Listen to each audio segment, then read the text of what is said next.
नमस्कार दोस्तों। आज हम पढ़ेंगे संविधान और उसके फीचर्स के बारे में। What is constitution and its features के बारे में पढ़ेंगे आज। पहले देखते हैं कि कॉन्स्टिट्यूशंस क्या होता है। कॉन्स्टिट्यूशंस जो है एक रूल्स होता है, सेट ऑफ रूल्स होता है जो कि गाइड करता है कि कैसे कोई देश चलेगा या कैसे कोई राज्य चलेगा या कैसे कोई पॉलिटिकल ऑर्गेनाइजेशन वर्क करेगी उस देश में। ये सब कुछ उस सेट ऑफ बुक में लिखा रहता है जो उसके अंतर्गत कोई भी जो संस्था है या गवर्नमेंट है या कोई रूल बनाना है, उस रूल्स के अंतर्गत ही कार्य करेगी। ये सब कुछ प्रोवाइड रहता है उस कॉन्स्टिट्यूशंस में। तो इसलिए हम लोग कॉन्स्टिट्यूशंस को कहते हैं it is A sets of rules that guide how a country, a state और अदर पॉलिटिकल ऑर्गेनाइजेशंस वर्क। और इस रूल्स में ये भी बताया रहता है कि कैसे आपको मतलब किसी जनता को मतलब कैसे प्रोवाइड करेंगे बेसिक्स जो नीड है, क्या जनता के लिए आप पॉलिसी बनाएंगे, कैसे उसका वेलफेयर का कार्य हो सकता है। ये सब चीज़ें भी मतलब संविधान के रूल्स के अंतर्गत आते हैं। आगे देखते हैं हम लोग इसका फीचर्स के बारे में। Salient features of the Indian constitutions. जो पहला फीचर्स हम लोग देखते हैं पार्लियामेंट्री सिस्टम के बारे में, इंडियन पार्लियामेंट्री सिस्टम के बारे में। जो इंडियन पार्लियामेंट्री सिस्टम है उसे वेस्टमिनिस्टर सिस्टम भी कह सकते हैं, क्योंकि हमारा जो पार्लियामेंट्री सिस्टम है ये ब्रिटेन के कॉन्स्टिट्यूशंस पर आधारित है, जो पार्लियामेंट्री सिस्टम है। और इसमें जो है लेजिस्लेचर है जो कि बाई कैमरल है हमारे भारत में। बाई कैमरल के मतलब जैसे कि राज्यसभा हो गया और लोकसभा हो गया। तो राज्यसभा को अपर हाउसेस कहते हैं और लोकसभा को लोअर हाउसेस कहते हैं। और इसमें जो एग्जीक्यूटिव है ये भी मतलब सेपरेट नहीं है लेजिस्लेचर से देखा जाए तो, क्योंकि जो लोकसभा में प्राइम मिनिस्टर और कैबिनेट मिनिस्टर जो होते हैं वो एग्जीक्यूटिव का पार्ट होते हैं। तो कहीं ना कहीं देखा जाए तो लेजिस्लेचर के माध्यम से ही वो भी गए रहते हैं। इसलिए ये जो एग्जीक्यूटिव है वो लेजिस्लेचर से अलग नहीं रहता है। और जो गवर्नमेंट है या काउंसिल ऑफ मिनिस्टर वो कलेक्टिवली देखा जाए तो लोकसभा को अकाउंटेबल होती है। इंडिविजुअली भले ही वो मतलब जो मिनिस्टर हैं प्रेसिडेंट के अकाउंटेबल हो सकते हैं, लेकिन कलेक्टिवली रूप से देखा जाए तो वो लोकसभा का अकाउंटेबल होता है। अगर कोई पूछता है कि मतलब जो ऑर्गन है पार्लियामेंट का वो कितना है, तो जो ऑर्गन है वो तीन है। राज्यसभा है, लोकसभा है और प्रेसिडेंट है। प्रेसिडेंट अगर कोई भी कानून आता है लोकसभा या राज्यसभा में उसको दोनों सदनों से पारित करना पड़ता है। दोनों सदनों से पारित करने के बाद प्रेसिडेंट के पास वो जाता है, तो बिल के रूप में जाता है। और उस पर जब प्रेसिडेंट अप्रूवल दे देते हैं, सिग्नेचर कर देते हैं, तो वो एक्ट के रूप में बदल जाता है। तो इसलिए इसका जो अंग है, ऑर्गन है, तीन है पार्लियामेंट का। प्रेसिडेंट है, राज्यसभा है और लोकसभा। जब पूछा जाएगा पार्लियामेंट का कितना हाउसेस है तब दो हो जाएगा, राज्यसभा हो जाएगा और लोकसभा हो जाएगा। नेक्स्ट फीचर्स इसका देखते हैं हम लोग इंडियन कॉन्स्टिट्यूशन का। Integrated judicial system in India. Integrated judicial system इसलिए कहा गया है कि जो एपेक्स बॉडी है हमारे भारत में, एपेक्स जो कोर्ट है वो सुप्रीम कोर्ट ऑफ इंडिया है। और जो भी सुप्रीम कोर्ट अगर कोई डिसीजन बना लेती है या कोई कानून बनाती है तो वो सभी जो लोअर कोर्ट है जैसे हाई कोर्ट या लोअर कोर्ट या सबऑर्डिनेट कोर्ट उस वो बाइंडिंग हो गए इसका कानून या जो भी मतलब डिसीजन ली रहेगी उसको फॉलो करने के लिए। तो ये एक प्रकार से देख लिया जाए तो इंटीग्रेटेड फॉर्म है जुडिशरी का। और इंटीग्रेटेड के साथ साथ जो इंडिपेंडेंट जुडिशरी भी है इसका फीचर्स। इंडिपेंडेंट जुडिशरी का मतलब हो गया कि अगर कोई भी पॉलिटिकल ऑर्गेनाइजेशन है या लेजिस्लेचर है या एग्जीक्यूटिव है वो हस्तक्षेप नहीं करेगा जुडिशरी के मामले में। जुडिशरी जो है भी जो भी निर्णय लेना होगा वो स्वतंत्र रूप से लेगी। ये ना कि कोई मतलब पॉलिटिकल पार्टी या कोई ऑर्गेनाइजेशन इस पर दबाव बनाकर निर्णय को इन्फ्लुएंस कर रही है, ऐसा कुछ नहीं है। भारत की जो न्यायपालिका है वो इंडिपेंडेंट है, स्वतंत्र है, वो खुद मतलब निर्णय लेती है। नेक्स्ट जो फीचर्स है सिंगल सिटीजनशिप का। सिंगल सिटीजनशिप में है कि मतलब भारत के जो है है कि एक ही सिंगल सिटीजनशिप है, और अमेरिका में देखा जाए तो वहाँ सिटीजनशिप दो है।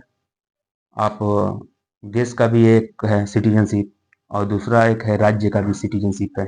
हर राज्य का अपना अपना सिटीजनशिप है यूएसए में, और एक देश का भी सिटीजनशिप है। लेकिन भारत में ऐसा नहीं है, भारत में सिंगल सिटीजनशिप है। कोई राज्यों के पास मतलब अपना मतलब सिटीजनशिप देने का नहीं है। तो देखा जाए तो ये एक तरह से यूनिटरी फीचर्स भी है सिंगल सिटीजनशिप भारत का। तो और नेक्स्ट देखते हैं यूनिटरी और फेडरलिज्म। ये भी एक फीचर्स है। हमारा जो भारतीय संविधान है, नेचर में देखा जाए तो फेडरलिज्म तो है, फेडरल है। किस प्रकार से है देखेंगे तो यूनियन लिस्ट भी है, कुछ कंकरेंट लिस्ट भी है, कुछ स्टेट राज्य भी है। एक तरह से तरीका से देखा जाए तो डिसेंट्रलाइजेशन है। तो फेडरल कैरेक्टर को ये मतलब प्रमोट करता है, और हमारा जो बेसिक फीचर भी है वो भी फेडरल कैरेक्टर को मानता है कि it is a part of our constitution federal structure. But साथ ही साथ देखा जाए तो यूनिटरी भी है। तो इमरजेंसी के टाइम यूनिटरी हो जाता है, क्योंकि अगर देश पर अगर मुसीबत आती है तो फेडरल को मतलब हटाकर हमारा जो संविधान है इंक्लाइंड हो जाता है यूनिटरी की ओर, एकात्मक साइड में मतलब इसका झुकाव हो जाता है। इसलिए हम लोग कहते हैं कि इंडियन कॉन्स्टिट्यूशन जो है मतलब नेचर में फेडरलिज्म है, लेकिन स्पिरिट में देखा जाए तो यूनिटरी है। नेक्स्ट हम लोग देखते हैं फीचर्स को। भारतीय संविधान रिटन कॉन्स्टिट्यूशन है कि रिटन अनरिटन कॉन्स्टिट्यूशन है कि रिटन कॉन्स्टिट्यूशन है? तो भारतीय संविधान आप सभी लोग जानते हैं रिटन कॉन्स्टिट्यूशन है। रिटन कॉन्स्टिट्यूशन है, और जो ब्रिटेन का संविधान है वो अनरिटन कॉन्स्टिट्यूशन है। हमारे यहाँ लिखित संविधान है और ब्रिटेन अलिखित संविधान है। क्योंकि जो ब्रिटेन का संविधान है वहाँ कस्टम ट्रेडिशंस पर मतलब बिलीव करते हैं, आस्था रखते हैं। जैसे जैसे वहाँ इवॉल्व होता है वैसे वैसे उन लोगों का संविधान मतलब बनता जाता है, वो भी अनरिटन तरीका से। लेकिन भारत के जो संविधान है वो एक डॉक्यूमेंट में उसको मेंशन किया गया है। जैसे कैबिनेट मिशन आया था तब हमारी कॉन्स्टिट्यूंट असेंबली बनी, फिर कॉन्स्टिट्यूंट असेंबली ने संविधान बनाया, और संविधान बनने में 2 साल 18 महीने 11 दिन लगे। और जो ड्राफ्टिंग कमेटी का जो हेड थे हमारे बी आर अम्बेडकर थे, और संविधान जो हमारा है वो लिखित है पूर्णतः। और एक मतलब फीचर्स है कि हमारा जो संविधान है वो सबसे लॉन्गेस्ट है, पूरे दुनिया में सबसे बड़ा है। चलिए आज इसका कारण भी समझ लेंगे क्यों लॉन्गेस्ट है। भारतीय संविधान को देखेंगे तो इसमें कई सारी चीजें हैं। एक संविधान का जो बुक है उसमें आ जाता है union and territory, citizenship, fundamental right, DPSP, union, state. देख लीजिए तो यहाँ और भी मतलब जैसे कि पंचायती, म्यूनिसिपैलिटी, यूनियन टेरिटरी आ जाता है। और भी बाकी सब हैं जैसे कि शेड्यूल्ड भी है, 12 शेड्यूल भी है। और 22 देखेंगे तो पार्ट्स में 395 आर्टिकल्स हैं, और इसमें जो वर्ड है तो 1,46,385 इसमें वर्ड है। तो सारे चीज जब इंक्लूड आप कर देंगे, स्टेट का भी चीज और यूनियन का भी और लोकल बॉडीज का भी, तो स्वतः देखा जाए तो मतलब लॉन्गेस्ट हो ही जाएगा, किसी भी देश का कॉन्स्टिट्यूशन बड़ा हो ही जाएगा। इस प्रकार देखा जाए तो भारतीय संविधान दुनिया का सबसे बड़ा संविधान है। और अमेरिका के संविधान उतना बड़ा नहीं है, क्योंकि वहां देखा जाए तो कॉन्स्टिट्यूशन का दो बुक होता है। राज्य खुद अपना एक संविधान बनाया हुआ रहता है, और सेंटर के पास अपना संविधान खुद का होता है। लेकिन भारतीय संविधान देखा जाए तो एक ही उसका है बुक, एक ही सेट ऑफ रूल्स में उसको मतलब डॉक्यूमेंटेड किया गया है। और दुनिया का जो सबसे छोटा संविधान वाला देश है वो है मोनाको का, जिसमें 3,814 वर्ड्स हैं। नेक्स्ट देखा जाए तो फीचर्स, रिजिड कॉन्स्टिट्यूशंस और फ्लेक्सिबल कॉन्स्टिट्यूशंस। रिजिड और फ्लेक्सिबल ये दोनों ही हमारे फीचर्स हैं इंडियन कॉन्स्टिट्यूशंस के। जरूरत पड़ने पर फ्लेक्सिबल भी हमारा संविधान हो जाता है, और जरूरत पड़ने पर रिजिड भी हो जाता है। चलिए रिजिड और फ्लेक्सिबल का समझते हैं। रिजिड का मतलब हो गया कि अगर कोई कॉन्स्टिट्यूशंस में आर्टिकल्स है उसको अमेंड करना है, उसको लॉन्ग प्रोसीजर से उसको गुजरना पड़ता है। लॉन्ग प्रोसीजर का मतलब उसको स्पेशल मेजॉरिटी गेन करना पड़ता है पार्लियामेंट में।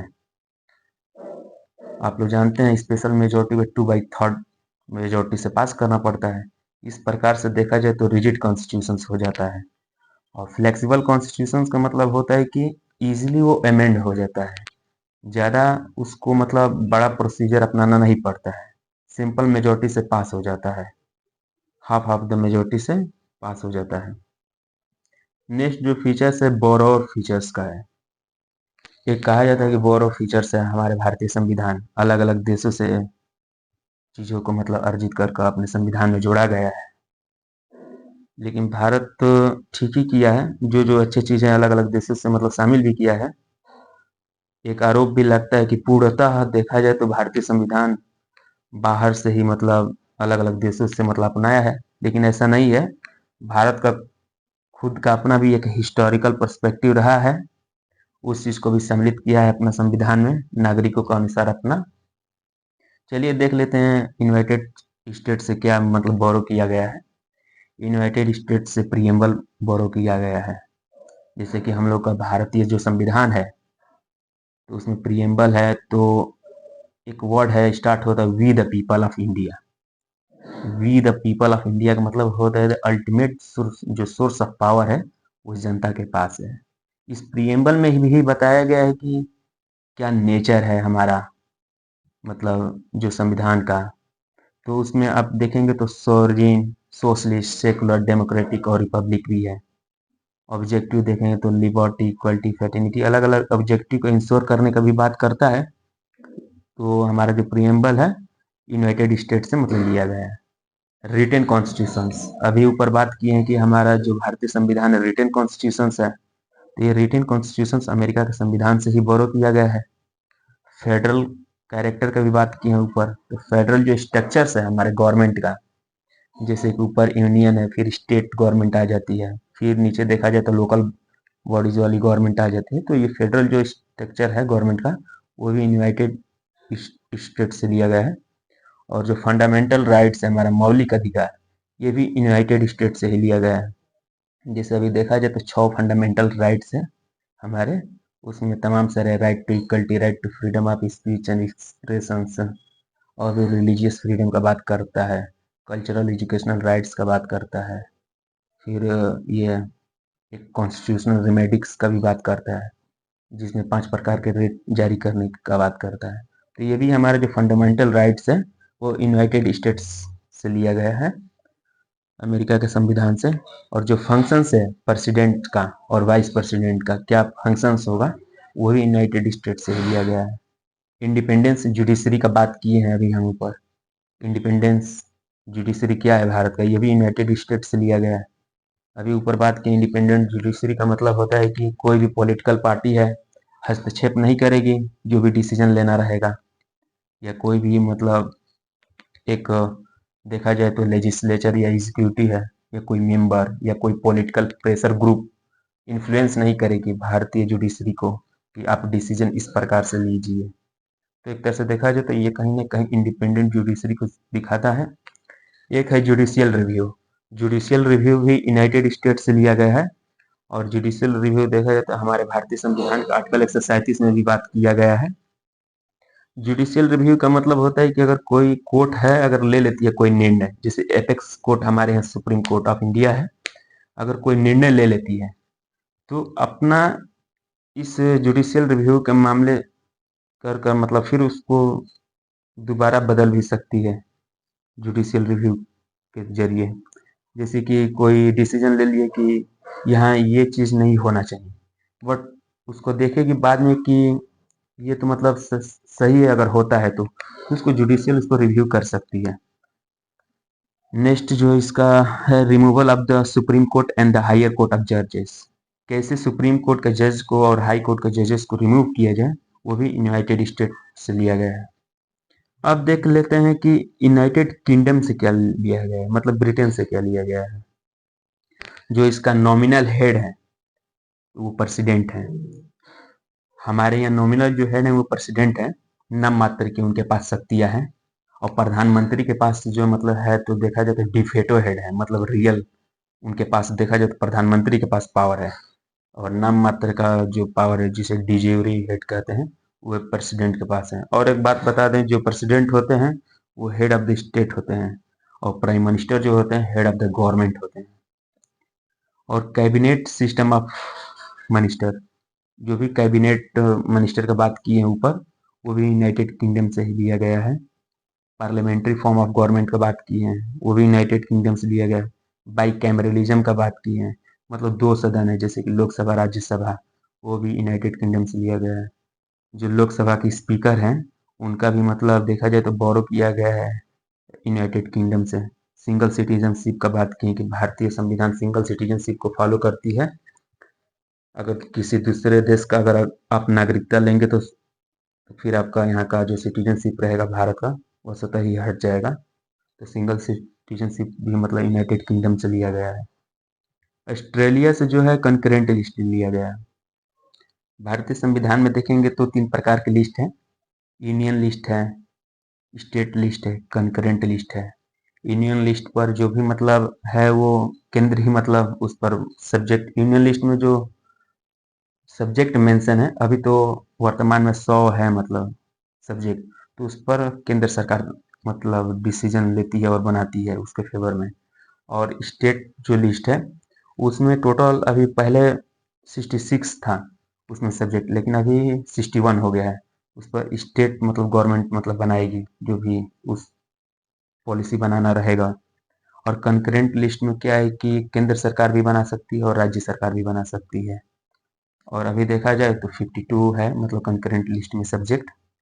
हाँ, लेकिन ये भी बात है कि अगर कंकरेंट लिस्ट में अगर स्टेट गवर्नमेंट बनाती है कोई पॉलिसी, लेकिन फिर उसी सब्जेक्ट पर अगर यूनियन गवर्नमेंट भी बना देती है तो स्टेट गवर्नमेंट का जो पॉलिसी रहेगा वो नल एंड वॉइड हो जाएगा, और यूनियन गवर्नमेंट का जो पॉलिसी है उसको मान लिया जाएगा। तो ये ऑस्ट्रेलिया के कॉन्स्टिट्यूशन से लिया गया है कंकरेंट लिस्ट।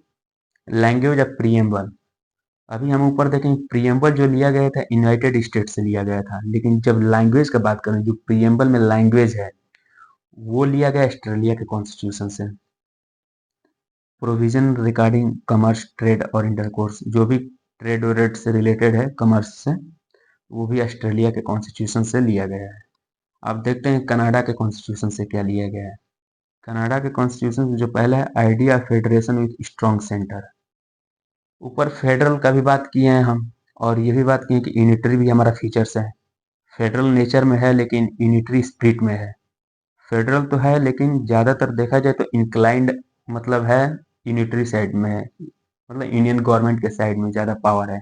इसका जो फीचर्स है कनाडा के कॉन्स्टिट्यूशन से लिया गया है। Distribution of power between centre and state, power को कैसे विभाजित किया जाए राज्य और केंद्र सरकार के बीच में, ये भी कनाडा के कॉन्स्टिट्यूशन से लिया गया है। अभी हम लिस्ट का बारे में बात कर रहे थे, जैसे कि तीन प्रकार की लिस्ट है उसमें यूनियन लिस्ट, स्टेट लिस्ट और कंकरेंट लिस्ट।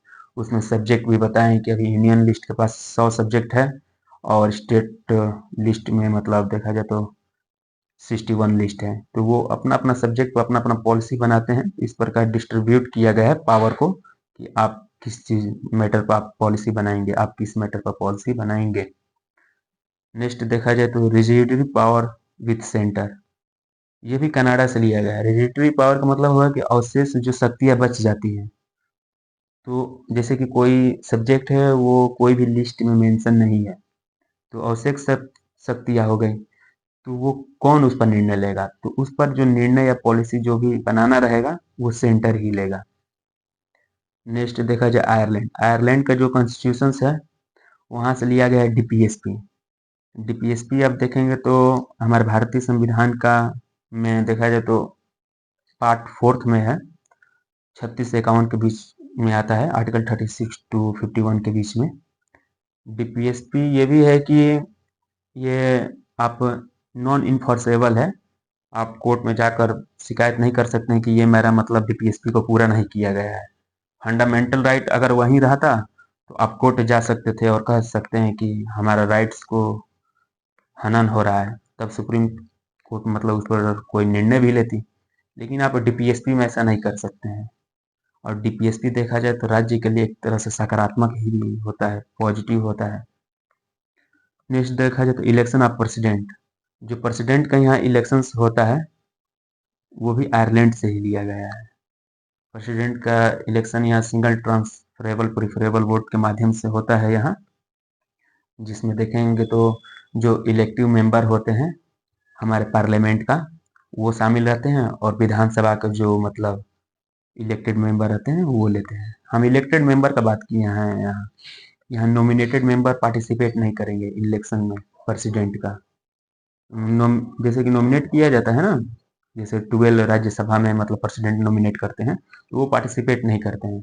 एंग्लो इंडियंस का भी कंसेप्ट था, जैसे कि 2 एंग्लो इंडियंस को मतलब जैसे लोकसभा में बैठते थे और विधानसभा में भी एक एंग्लो इंडियंस रहते थे, लेकिन 104th कॉन्स्टिट्यूशन अमेंडमेंट एक्ट हुआ, उसके माध्यम से एंग्लो इंडियन का हटा दिया गया, उनका नॉमिनेटेड नहीं होता है। लेकिन अभी वर्तमान में देखा जाए तो केवल 12 नॉमिनेटेड होता है, वो भी राज्यसभा में होता है।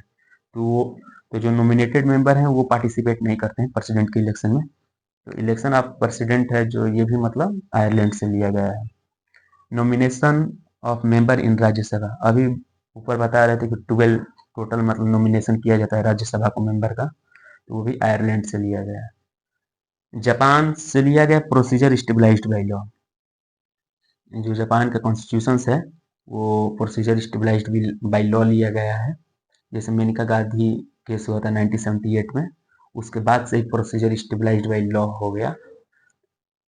रसिया के कॉन्स्टिट्यूशन जो है वहाँ से 5 ईयर प्लान और फंडामेंटल ड्यूटीज लिया गया है। रसिया उस समय यूएसएसआर होता था, सोवियत यूनियन, बहुत पावरफुल कंट्री था उस समय।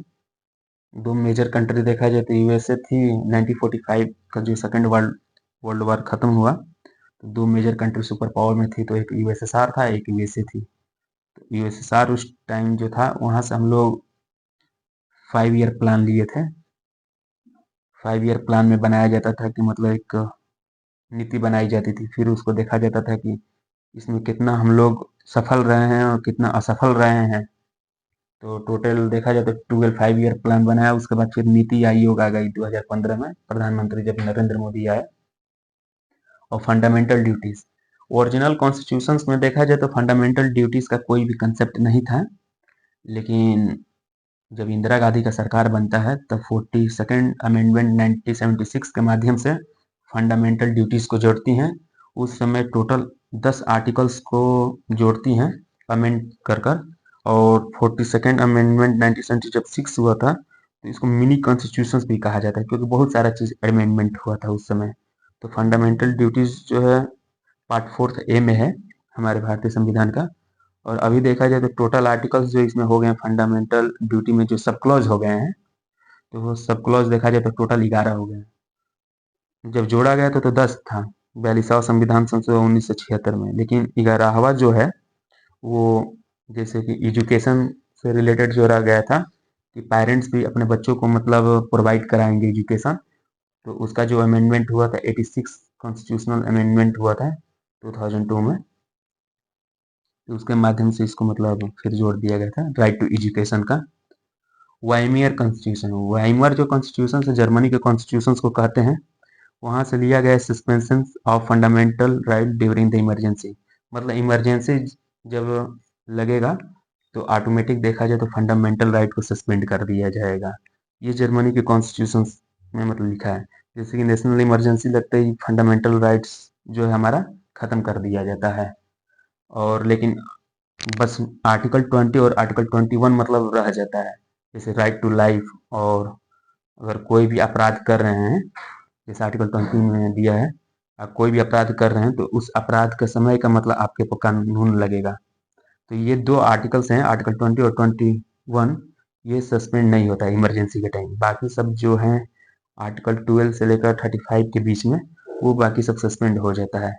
और और जो सस्पेंड नहीं करना रहता है उस पर खुद कोर्ट बताती है, या मतलब प्रेसिडेंट बताते हैं सस्पेंशन के टाइम, क्योंकि प्रेसिडेंट ही अल्टीमेट देखा जाए तो इमरजेंसी घोषणा करने की बात करते हैं।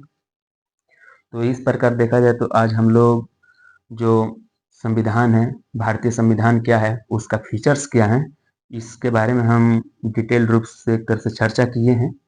और नेक्स्ट जो वीडियो लेकर आएंगे उसमें आगे मतलब और चर्चा करेंगे हमारे भारतीय संविधान का, अपना भारतीय संविधान के बारे में। तो इसलिए आप लोग इस चैनल को सब्सक्राइब कर लीजिए। वीडियो अच्छा लगे तो लाइक कीजिए, कमेंट कीजिए और शेयर कीजिए, ताकि मोटिवेशन मिले हमको भी और नेक्स्ट वीडियो सफल रूप से बनाया जाए और चर्चा हो इस पर। धन्यवाद दोस्तों आप लोगों को।